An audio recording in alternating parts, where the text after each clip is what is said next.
Bismillahirrahmanirrahim. Assalamualaikum warahmatullahi wabarakatuh. Selamat datang di Tuweb 2 pemrograman Piranti Bergerak ya. Saya Estian Dwi Priyoko selaku tuton kalian. Kali ini saya akan membahas beberapa hal tentang terutama yang tentang tugas satu ini ya.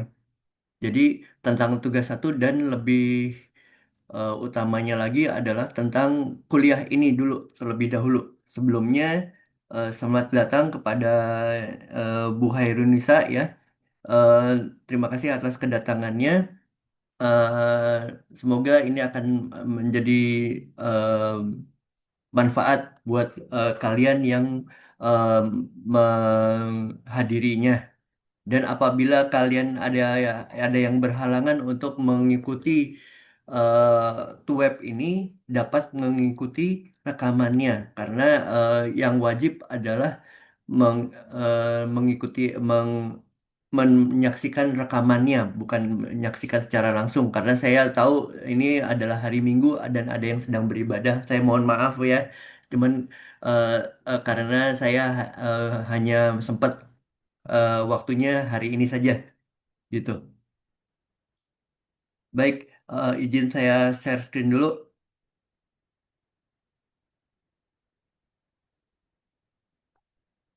Baik, oke. Jadi eh sebentar ini biar apa namanya? Biar ininya hemat. Nah, jadi eh akan ada beberapa tugas dalam eh, tuton ini, yaitu eh TypeScript. Kemudian nanti kita membuat API dengan Ionic dan Vue.js ya untuk mengakses API. Kemudian kita akan yang ketiga adalah mendeploy pemrograman kalian ke perangkat gitu. Nah, yang tugas yang pertama itu baru TypeScript aja, jangan jangan terburu-buru masuk ke Vue.js. Jadi beberapa dari kalian sudah langsung hardcore di Vue.js, padahal yang diminta hanya TypeScript saja. TypeScript itu eh, kita bisa melakukannya cukup di kalau misalnya kalian pakai Visual Code, kalian bisa langsung mendapatkan hasil ketika di run gitu di visual langsung di Visual Code-nya.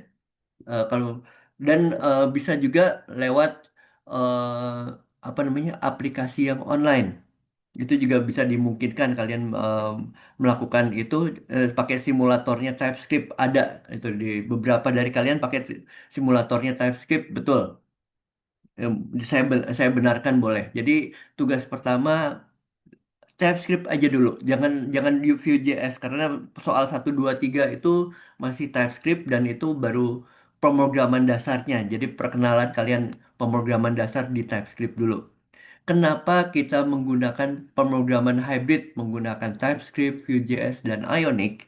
Karena untuk pemrograman mobile atau pemrograman piranti bergerak ini tidak semua mahasiswa sanggup menginstal Android Studio pada komputernya gitu. Ya, masalahnya karena tidak semua komputer punya kapabilitas untuk menginstal Android Studio. Jadi untuk pemrograman Kotlin atau Java dan XML itu akan berat sekali gitu. Mungkin zaman dulu masih bisa ya karena kita tidak perlu Gradle. Waktu itu semua ada di satu tempat, jadi tidak perlu Gradle lewat lewat internet setiap kali kita merender ya. Kalau sekarang kita harus merender terus kalau pakai Android Studio dan itu mungkin tidak menguntungkan bagi yang apa nih bagi yang komputernya kapabilitasnya rendah dan internetnya rendah juga gitu.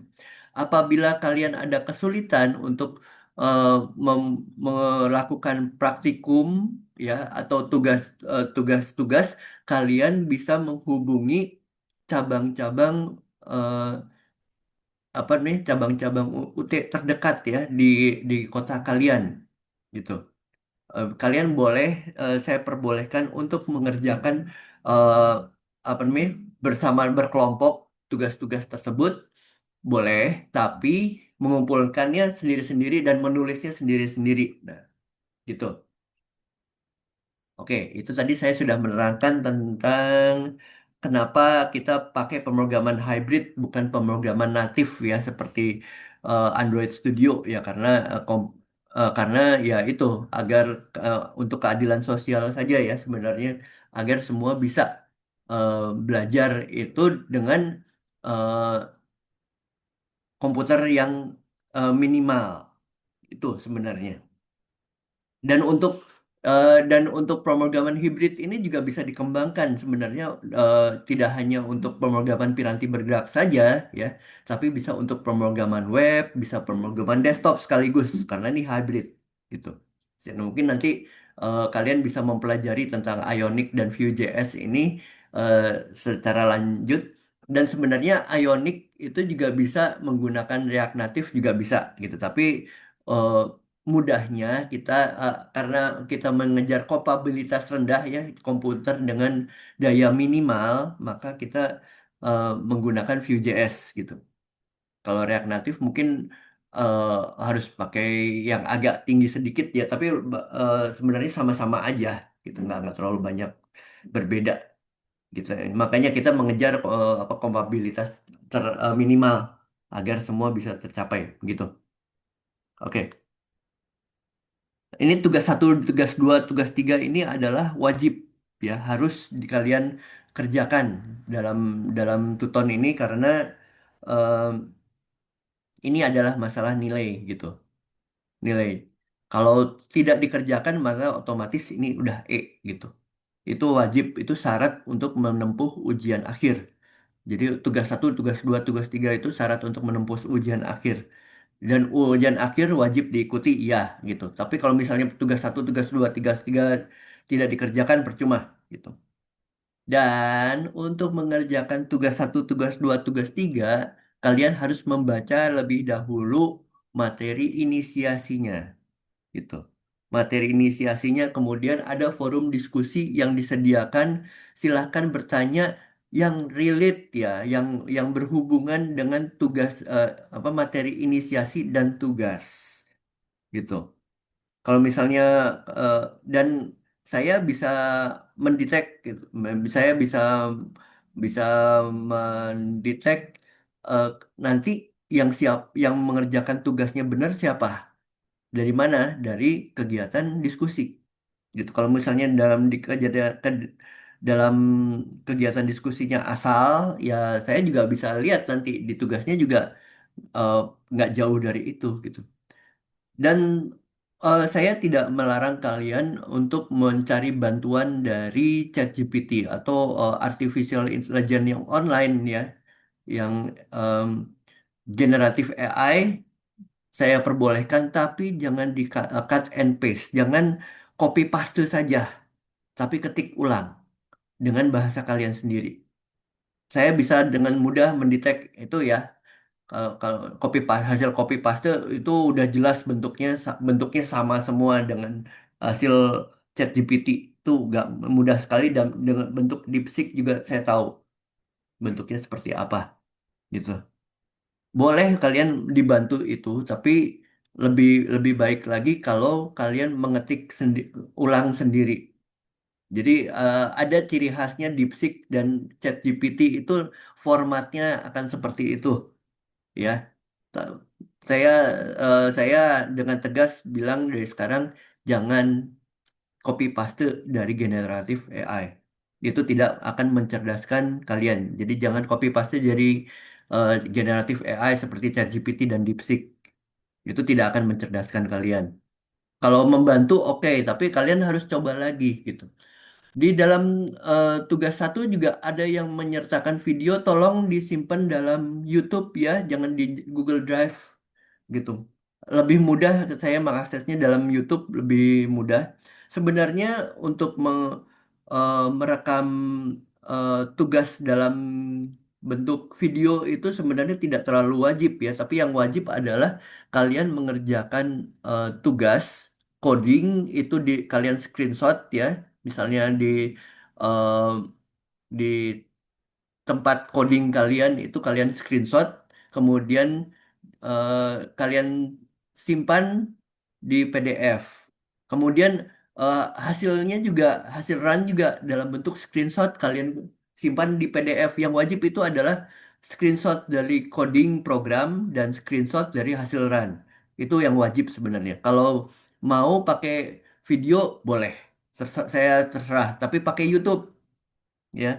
Jadi, tapi yang wajib adalah itu screenshot dari program dan screenshot dari eh, running dari running program itu sendiri gitu ya. Bentar ada apa ini? Oh, ada chat. Bentar. Oke. Ya, selamat datang Hafiz ya. Mana? Kok sebentar ya. Oh, oke. Sebentar. Sebentar. Nah, baik. Oke. Ya. Jadi pemrograman ini kita akan sebentar ya, sebentar ya. Sebentar.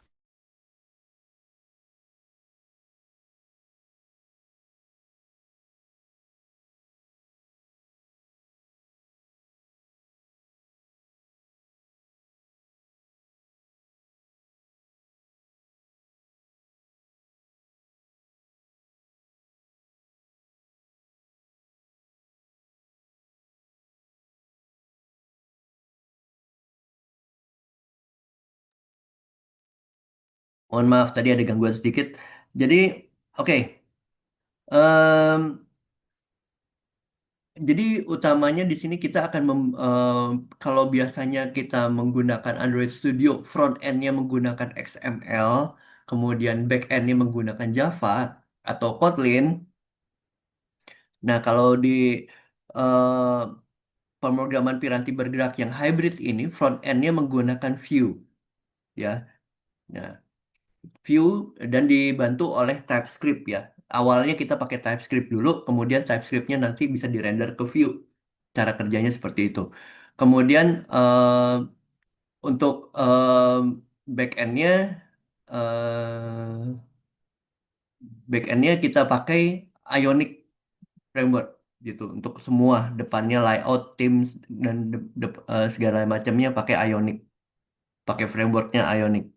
Kemudian eh, nanti kita juga akan belajar bagaimana kita memanggil API, Application Protocol Interface. Jadi kita memanggil eh, aplikasi lain di luar aplikasi kita untuk membantu biasanya untuk menghubungkan database ke perangkat kita, gitu. Perangkat yang kita program, misalnya interface-nya antar mukanya itu kita program untuk misalnya Android ya. Kemudian kita panggil perangkatnya misalnya untuk menghubungkan ke database. Itu biasanya API di tempat lain dan udah jadi gitu, udah jadi dan free gitu. Baik. Kemudian nanti eh, tugas-tugas itu akan muncul di pertemuan 4 ya, pertemuan 8 dan pertemuan 12 gitu. Ya, rekaman video menampilkan identitas, langkah praktek, hasil praktek, dan penutup. Ya, biar silahkan gitu. Tapi yang paling wajib adalah sebenarnya dalam bentuk PDF kalian mengumpulkan screenshot program dan ini ya, dan hasil run PDF. Dalam bentuk PDF jangan bentuk Word ya. Sekali lagi saya ucapkan terima kasih kepada yang saya sudah mengumpulkan, saya nilai. Semoga tetap semangat mengumpulkan tugas dan apabila saya suruh untuk memperbaiki, tolong diperbaiki hanya semata-mata untuk skor kalian setinggi-tingginya skor gitu. Kalau misalnya tugas kalian bisa 100 semua, minimal kalian pegang udah punya skor akhir minimal 60 kalau misalnya UTS-nya parah gitu. Nah, misalnya kalau hasil UTS-nya di bawah 80, maka nanti akan dicari nilai dari tugas-tugasnya. Maka tugas-tugasnya diminta nilainya setinggi-tingginya gitu. Ya, saya sih berharap karena kalian rajin membaca materi inisiasi, kemudian rajin mengerjakan diskusi, maka tugas kalian nilainya tinggi. Biasanya kalau tugasnya nilainya tinggi, ujian akhirnya juga tidak akan sulit mendapat nilai lebih dari 80 gitu. Misalnya udah nilai ujian akhir 80, tugas dikerjakan semua, udah selesai itu akan jadi nilai akhir kalian. Kalau misalnya nilai akhir UTS ujian akhirnya kurang dari 80, dilihat hasil hasil tugasnya. Nilainya berapa? Di rata-rata tugasnya nilainya berapa? Itu yang akan jadi nilainya gitu. Kalau misalnya nilai rata-rata tugasnya di atas nilai ujian akhir, diambil rata-rata tugasnya. Tapi kalau misalnya nilai akhirnya lebih tinggi dari 80, ya diambil itu nilai akhirnya kalian gitu. Tuh. Tapi biasanya seperti itu. Kalau rajin membaca materi inisiasi, rajin mengerjakan diskusi, rajin mengerjakan tugas, tidak akan sulit mendapatkan nilai akhir di atas 80. Ya. Ya, ini apa namanya? Belajar mandiri ini membutuhkan ketulusan dan eh, tidak ada salahnya untuk mendapatkan ilmu yang baru ya, ilmu baru dan itu makin banyak ilmu makin banyak rezeki ya. Jangan jangan nggak perlu menanyakan bahwa apa sih gunanya nanti itu adalah pertanyaan orang-orang rebahan ya, nggak ini apa nggak guna dan menanyakan hal yang nggak penting itu. Pokoknya ada semua ilmu kalian serap saja pasti akan berguna itu. Nah, berikutnya, nah ini pertemuan dua kalian memprogram TypeScript ya. Apa itu TypeScript dan Ionic untuk pemrograman backend itu ada di materi inisiasi dua. Ada mohon dikerjakan kalau ada praktikum mandiri yang tidak perlu dikumpulkan. Itu sangat penting untuk kalian nanti gitu. Nah, saya bisa mendetek dari beberapa dari kalian yang tidak pernah baca materi inisiasi langsung eh, loncat ke tugas, itu kerjanya nggak karuan bentuknya. Ya, tiba-tiba kalian hard code menggunakan Vue.js, sebenarnya nggak perlu. Padahal ininya apa? Si tugasnya itu adalah TypeScript. Tidak perlu langsung ke Vue.js, meskipun di Vue.js itu sudah ada di aktivitas belajar 3 gitu. Tapi nanti dikerjakannya untuk di tugas 2 belum. Jadi di tugas pertama belum sampai Vue.js, baru TypeScript saja. Nah, jadi kalau kalian menggunakan TypeScript, misalnya eh, IDE-nya, Interface Development Environment-nya kalian menggunakan Visual Code, kalian bisa langsung run TypeScript di situ gitu. Langsung hasil run-nya ada di sebelah sebelah kanan biasanya gitu. Sebelah sebelah kiri program, sebelah kanan hasil run. Itu biasanya seperti itu. Atau pakai IDE lain seperti NetBeans juga bisa dan lain-lain gitu. Tapi harus kalian install library-nya TypeScript, library-nya Vue.js dan library-nya Ionic untuk itu gitu. Bisa bisa seperti itu. Nanti di tugas 2 baru kalian pakai Vue.js. Vue.js itu ntar nanti runningnya di browser. Karena ini pemrograman piranti bergerak ini adalah pemrograman yang sebenarnya ini adalah pemrograman web ya, tapi bisa dijalankan di semua tempat, di web sendiri, di browser bisa, di apa namanya, piranti mobile bisa, di desktop juga bisa gitu. Oke, ini di aktivitas belajar ini kita belajar Vue.js, JavaScript ya sebenarnya, tapi dalam bentuk Vue. Tapi kita tidak menggunakan native JavaScript. Ini Vue.js lebih agak berbeda sedikit, jadi lebih dipoles. Jadi tidak hard code JavaScript ya. Jadi mohon nanti di tugas 2 jangan hardcode JavaScript dan HTML ya, HTML gitu. Karena kita menggunakan Vue.js. Nah, itu juga sekalian kalian mempelajari proyek perangkat lunak di dunia nyata kalau permintaannya seperti itu, permintaannya Vue.js pakai TypeScript, pakai Ionic, maka yang hasil yang diharapkan juga eh, harus berupa TypeScript, Vue.js, dan Ionic gitu. Jangan kalian memberikan hasil akhir menggunakan Android Studio. Memang itu kreativitas, tapi itu tidak memenuhi requirement, prasyarat awal dari yang akan kalian kerjakan kalau di proyek disiplinnya seperti itu, ya. Mohon diperhatikan seperti itu ya. Eh, belum tidak muncul ya? Bentar, bentar. Top share. Saya share lagi. Nah, ini materi 2 seperti ini. Mohon maaf, ini tadi tidak muncul ya. Ini aktivitas belajar tiganya ini. Kemudian aktivitas belajar 4 di mana ada tugas. Ini adalah instalasi view router. Kita akan menggunakan view router nanti kalau ketika kita menghubungkan ke Ionic ya.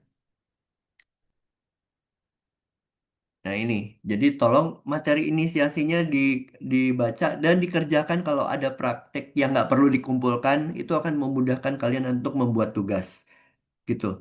Dan sekali lagi saya ingatkan dalam proyek perangkat lunak itu ada prasyarat kebutuhan.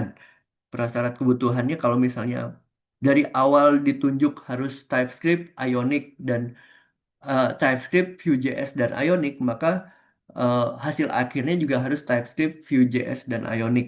Tidak boleh menggunakan, tidak tidak di tidak menggunakan Kotlin, tidak menggunakan apa lagi ya, framework-framework yang lain gitu. Oke, itu kreativitas kalian. Kalian bisa membuat program dalam bentuk lain, dalam bentuk selain yang digunakan di materi. Saya hargai itu, tapi yang saya nilai tinggi ya sebagai tuton karena saya sudah ditunjuk ya menilai kalian, menilai tugas-tugas kalian ya adalah eh, yang disyaratkan dari awal. Jadi ya prasyarat awalnya, requirement awalnya adalah Vue.js, Ionic, dan TypeScript gitu. Selain itu tidak akan dapat nilai maksimal ya biasanya dapat di bawah 70 ya.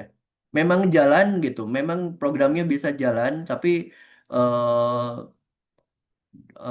itu saya anggap asal jadi gitu ya. Gampang sih bikin proyek asal jadi tapi kan menurut requirement kan berbeda gitu. Jadi saya ajari untuk em, menjalankan proyek seperti requirement. Untuk kreativitas itu ada di mata kuliah lain. Nanti kalian akan belajar di mata kuliah lain atau di capstone project. Silahkan menggunakan kreativitas kalian sendiri boleh. Tapi biasanya untuk menjalankan kreativitas kalian harus state dulu, menyatakan dulu prasyarat kebutuhannya apa. Nah, itu nanti kalian belajar di proyek perangkat lunak seperti itu. Ini ada apa lagi?